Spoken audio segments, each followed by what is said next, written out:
hello and thanks for listening. This article goes on a bit, so I thought I'd record it. Since I'm a podcaster, it might make it easier for you. I know I'd prefer to listen than read.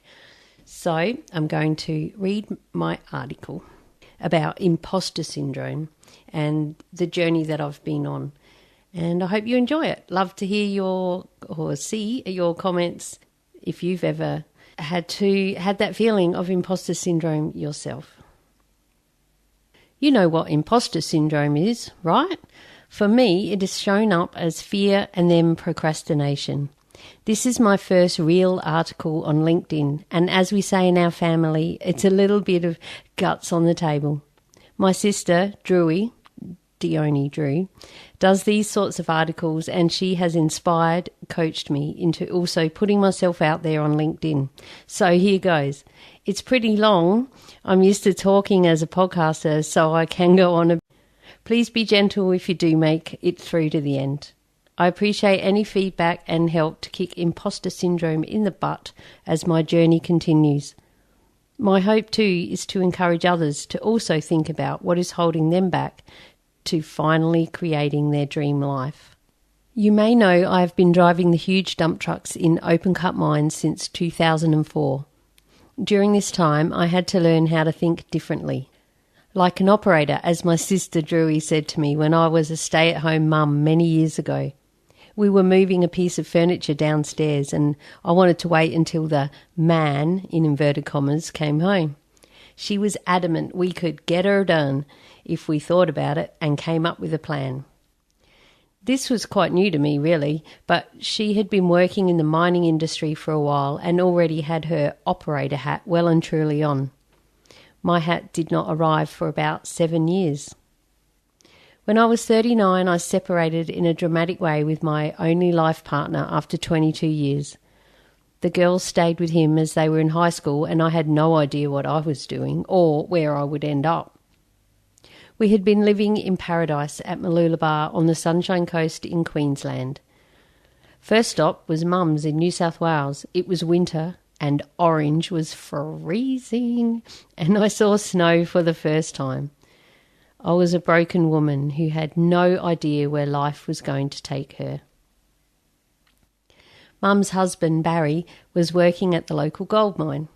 It just so happened they were putting on a heap of new operators as they were changing from a 3 to a 4-panel roster and needed about 60 more people. Baz suggested I apply. After a mine tour and interview, I got the job. Oh, happy days. I'd be rich and life was looking up.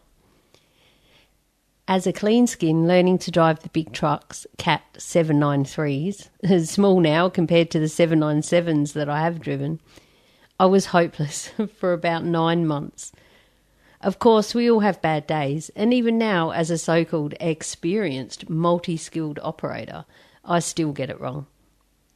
Back then, though, I really had no idea what they were talking about most of the time, what the machines were, and what the hell was being said on the two-way radio.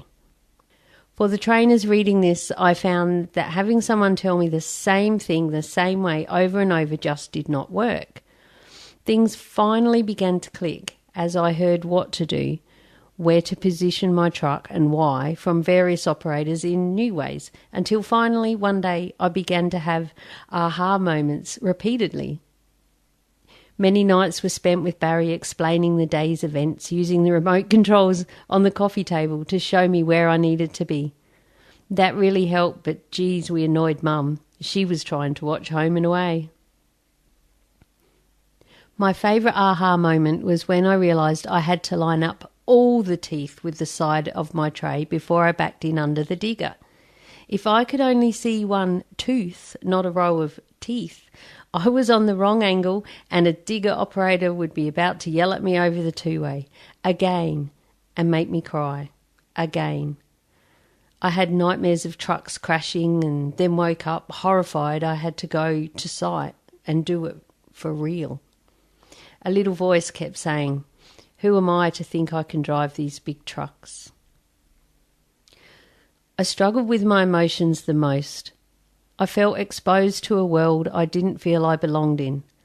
60 blokes and 2 women, but more importantly, I was away from my kids, my friends, and felt alone. Mum and Baz were fantastic support, and so were their 2 poodles who helped heal me. They sure knew I was broken.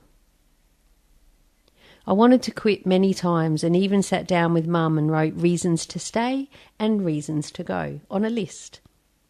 I was quite surprised that the stay list was the longest and realised my go list was the easy road out. Would that help me in my future? No. So I stayed on but looked at moving back to Queensland to the warmth and closer to my girls and friends. This post is not meant to be my life story. I share this journey to help you see where my passions to help others in the industry come from, why imposter syndrome has been lurking within me, and how it could end up in all of us. To get through our lives, believe in those dreams and visions we think we can achieve. We need to act, or we will never come close to creating our perfect life. Meditating and law of attraction are all well and good, but you still need to get off the couch and do the things you thought about whilst in that open state for those ideas to come to you. However, stepping out of comfort zones and putting ourselves out there after previous failures and hurt can stop any momentum you had going dead in its track if things don't work out. With me, procrastination steps in to take over. Back to creating and tweaking that course a bit more, write another list, sort out all my old lists, buy some new lovely notebooks with inspirational words and pictures on them, do a course, listen to gurus on a podcast, watch YouTube videos and TED Talks. That'll be me one day. Now, back to hiding behind the keyboard. Why do we stop ourselves from putting ourselves on the line? With me, it was fear of rejection. Who does she think she is? What's this mad mumsy stuff? It's only driving a truck. Any brain-dead person can do that. She's not that great of a truckie anyway. Who cries in their truck? I have in fact toughened up a lot since that first decade.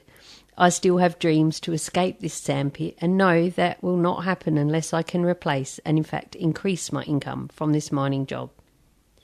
It's been brewing and I've been chipping away, but it's now time to get rid of my imposter syndrome and start taking real action.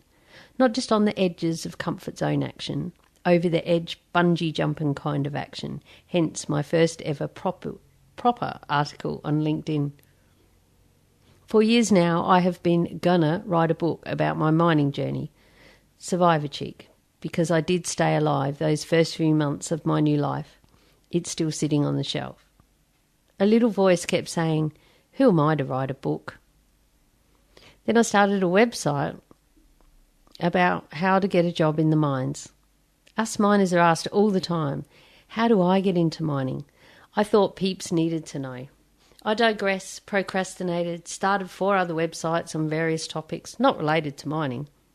More online courses were purchased, must-have software acquired, new social media platforms to learn, and a growing list of gurus to listen to took up my dream creating time. A little voice kept saying, "Who am I to be the one to tell them?" Then podcasting came into my world in a big way. I listened to Jeremy Franzen and Jason Van Orden on Internet Business Mastery, John Lee Dumas from Entrepreneur on Fire, and Pat Flynn from Smart Passive Income, day in, day out in my truck. I had a glimpse of what is possible and a freedom lifestyle to plan as I started to believe, I can do this too. Hell yeah, let's start a podcast. I signed up to their courses. Podcasters Paradise was not even out yet, and I joined as a pre-launch student. I didn't start my podcast for nearly 3 years after that. A little voice kept saying, "Who am I to have a podcast?" In the meantime, I did set up Mad Mumsy's website and started to write about living a mining lifestyle, my way. I made a conscious decision to be myself. Peeps will either love it or choose to think I'm a freak who doesn't know what she's on about and stay away. My accountant suggested I reach out to a local industry magazine here in Queensland called Shift Miner. There was no female voice and we women were reading it at the crib huts too. Bravely, I created an email, keyboard warrior, and sent it to the editor. I was sincerely shocked when he said, "Okay, send us some of your writing and we'll think about it." As the story unfolded, I have been a regular for about 18 months, right under Frank the Tank's streaking good love advice. They were very understanding at the beginning when I exceeded my 300 to 400 word limit by 500 and had to cut it back. A little voice kept saying, "Who am I to write for an industry magazine?" This got me thinking about the podcast. I could do audio blogs that go deeper into what I was writing about. And so Beers with a Minor podcast was born. But a little voice kept saying, would anyone really listen? And does anyone really read my articles anyway? Lucky Mad Mumsy is a cartoon character and no one except family knows she's me. I began to receive feedback about the podcast, interviewed a few miners I knew, then an author, Kirsty O'Callaghan, sent me her book, Separated by Work, and requested to come on the show. Then a cleaner from the camp where I was staying asked me for some mentoring advice via the madmumsy.com website contact page. Oh no, she works here, where I stay. She'll know it's me. Oh, maybe she's nice and won't tell anyone. The people at this mine will take the piss out of me. They don't like me much here, and I think I'm going through menopause anyway. Oh my God, what if they started to say stuff on the two-way? What if they wrote on the toilet walls or all over my shift miner articles at the crib hut? I would just die. I had my real miner's support, my partner who chooses to remain anonymous. He works underground, hence the real miner name. I created a podcast episode about that at madmumsy.com/beers9, the number 9. You can hear that episode or read the show notes. The real miners crew knew I was Mad Mumsy and were proud they knew the secret. It was funny when I realised they thought I was a reporter like on The Current Affair. You should write about them not changing the quilts in the dongas each week. Mad Mumsy can get it sorted. A little voice kept saying, who am I to represent the workers? My meeting with Karen, the cleaner, went great, and we ended up recording 2 podcast episodes about her journey from cleaner to dump truck operator as it unfolded. You can also see that on the website, and that is episode 2 and 3 of the podcast. Or find Beers with a Miner on your favourite podcast app and subscribe. This really helped me to see I am helping others, and Mad Mumsy needs to keep going. This was cemented when Karen only lasted 3 months in the role. Mining wasn't for her after all. More people need to know what they are in for before they even start looking. A little voice kept saying, who am I to be the one to tell them? But I started to believe it should be me, my way. Imposter syndrome finally started to fade for the first time. Then came the Queensland Mining Expo in Mackay. I had permission to take an assistant with me. My daughter and I headed to the expo as media.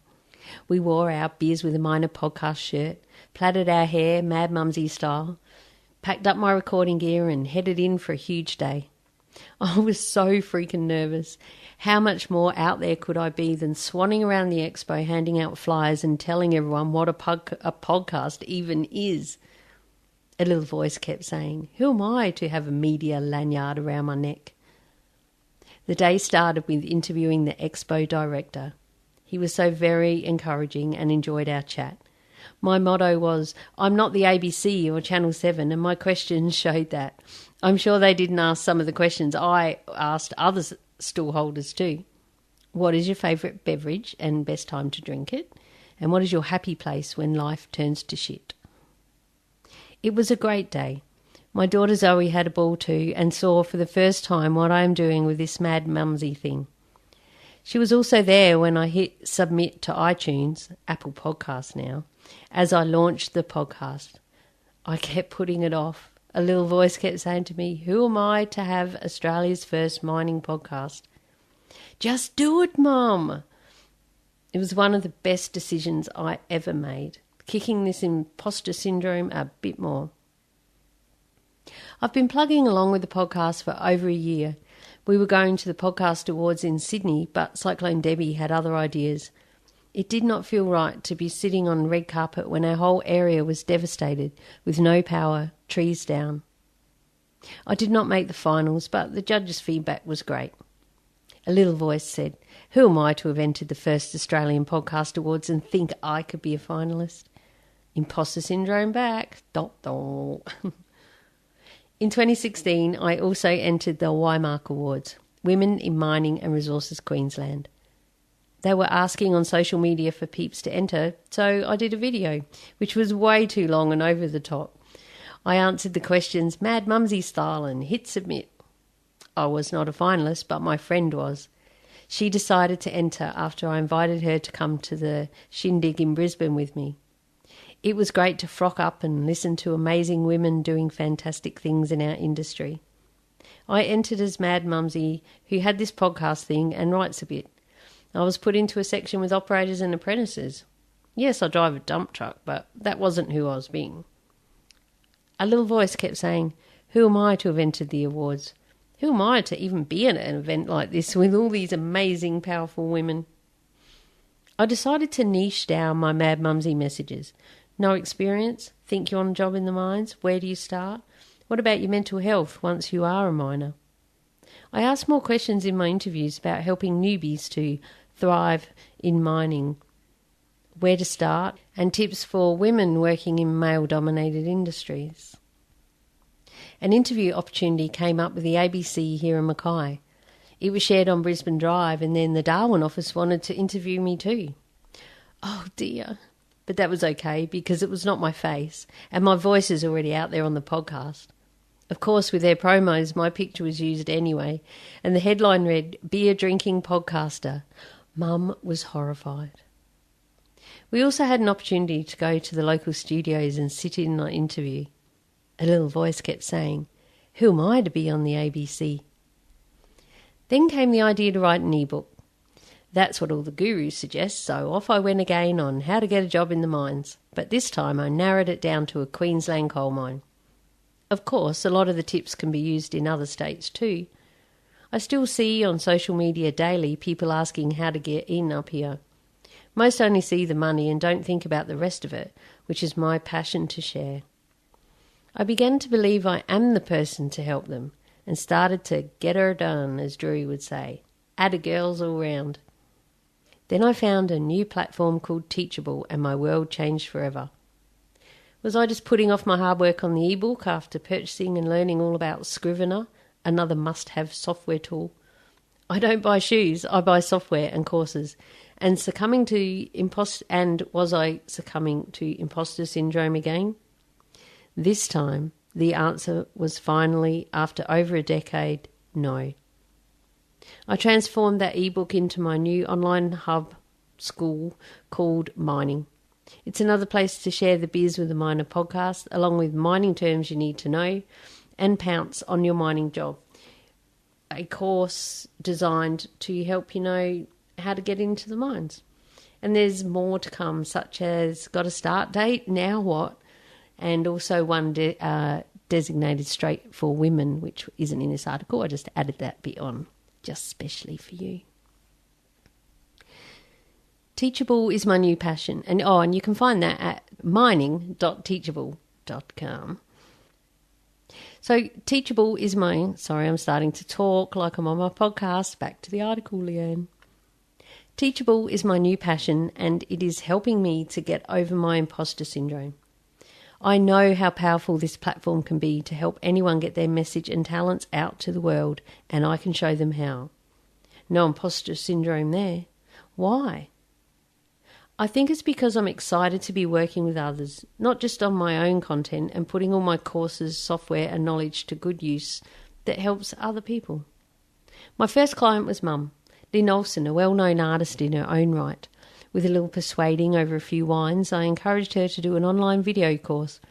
We recorded her creating a coral reef acrylic painting from blank canvas to signing and hanging. We had a great time in her studio that weekend. The course is selling, an online community is building, and it has inspired us both to share more of her talent with other courses. She's keen now too. I have new clients to help now, and I'm super excited to be helping them create an online hub for their talents, strengths, knowledge, and passions. In closing, I want to publicly thank my coach and mentor, Dione Drew, but you know her as Drewy, my little sister who always encourages me, believes in me, and most importantly, leads by example.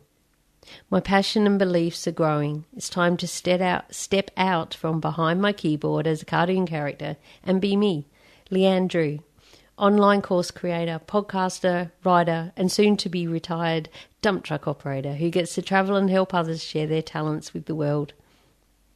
I hope this helps you to think about what your inner doubts may be holding you back from. Do you have imposter syndrome, or did you smash that out of the park years ago? How did you overcome it? If you have tips for me when it's sneaking back in, I'd love to hear them. Thanks for reading to the end or listening. It's been ages since I wrote a long post. I tend to record them now and call it a podcast. Cheers from Leanne Drew, proudly sharing Mad Mumsy messages with the world. And my new online courses can be found at mining.teachable.com.